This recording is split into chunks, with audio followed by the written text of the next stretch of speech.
എന്താ രാഗ, എന്നെ കാണാൻ വന്നിരിക്കുന്നു? നമോ, എന്നെ എങ്ങനെയെങ്കിലും ആ കേസുകളിൽ നിന്നൊക്കെ ഒഴിവാക്കണം. അടുത്ത പ്രധാനമന്ത്രിയൊക്കെ ആവാനുള്ളതല്ലേ. ഓഹോ, ആ കസേരയിൽ കണ്ണും നട്ടാണല്ലേ നിന്റെ ഇരിപ്പ്. ഏതായാലും നീ പറഞ്ഞതുകൊണ്ട് എന്റെ അനിയനോടൊന്ന് ചോദിക്കാം.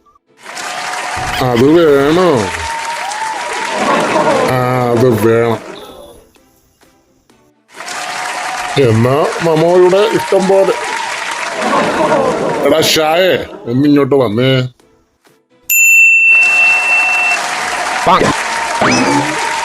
എന്താ നമോ എന്നെ വിളിച്ചത്?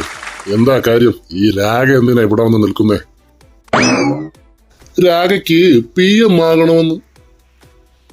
അതിന് ആ കേസൊക്കെ വന്ന് പിൻവലിക്കണമെന്ന്. എന്താ ചെയ്യുക? കൊച്ചു പയ്യനല്ലേ, എന്താ ചെയ്യുക? ഞാൻ കൊച്ചു പയ്യനൊന്നുമല്ല. അങ്ങനെയൊന്നും പറയണ്ട. എനിക്ക് എന്തെങ്കിലുമൊക്കെ ചെയ്തു തന്നേ പറ്റൂ.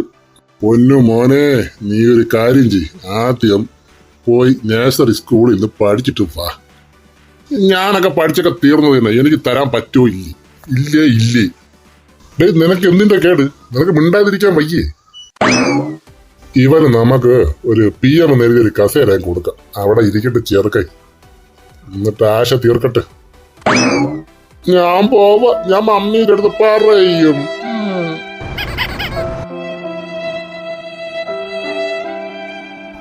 ചെറുക്കം പോയി വല്ല അവിവേകവും കാണിക്കൂടെ? ഇല്ലെന്നേ, അവൻ കൂടിപ്പോയാ ഒരു ടൂർ അടിക്കും. എന്നിട്ട് തിരിച്ച് വീണ്ടും ഇങ്ങോട്ട് തന്നെ വരും. ബാക്കി നമുക്ക് അടുത്ത എപ്പിസോഡിൽ നോക്കാം.